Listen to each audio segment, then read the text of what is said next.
यह अपने ही परिवार को एक गड्ढे में धकेल देता है। नीचे थोड़ा सा खाना डालकर वह घर लौट आता है। जब भूख लगती है तो वह पिता की कार से एटीएम जाकर उनके कार्ड से पैसे निकालता है और उनसे फ्राइड चिकन खरीदता है। लेकिन कुछ समय बाद अकेलेपन से बोर हो जाता है और उसे अपना ऑनलाइन दोस्त याद आता है। वह उसे लेने निकलता है और ड्राइव करते वक्त जानबूझकर गाड़ी की रफ्तार बढ़ा देता है ताकि दिखा सके कि अब वह बच्चा नहीं रहा। दोनों घर लौटकर घंटों गेम खेलते हैं। उधर गड्ढे में माँ भूख से परेशान होकर केले के छिलके चबा रही थी मगर निगल नहीं पा रही थी। तीनों ने बाहर निकलने की कोशिश की लेकिन गड्ढा इतना गहरा था कि अब बस मदद का इंतजार कर सकते थे। कुछ देर बाद लड़का अपने दोस्त को छोड़ने के लिए निकला। बीच रास्ते में एटीएम से एक मोटी रकम निकाली और बिना कुछ कहे दोस्त को पकड़ा दी ताकि साबित कर सके कि वह बड़ा हो गया है। जब वह घर लौटा तो बाहर एक गाड़ी खड़ी थी माँ की दोस्त की।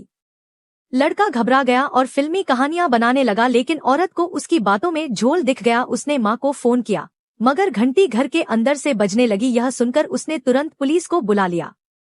लड़के ने पुलिस को आते देखा तो छिप गया और चूंकि पुलिस के पास सबूत नहीं था वे अंदर नहीं आए। पहली बार लड़के को डर का एहसास हुआ। खुद को शांत करने के लिए वह टेनिस खेलने गया मगर कोच ने उसे किनारे बैठा दिया क्योंकि उसकी माँ ने फीस नहीं भरी थी। अब उसे एहसास हुआ कि गाड़ी चलाना और पैसे उड़ाना जिम्मेदारी नहीं होती। वह घर लौटा और पहली बार सच में बड़ा बनने की कोशिश की। गड्ढे में परिवार भूख से बचने के लिए कहानियां सुना रहा था।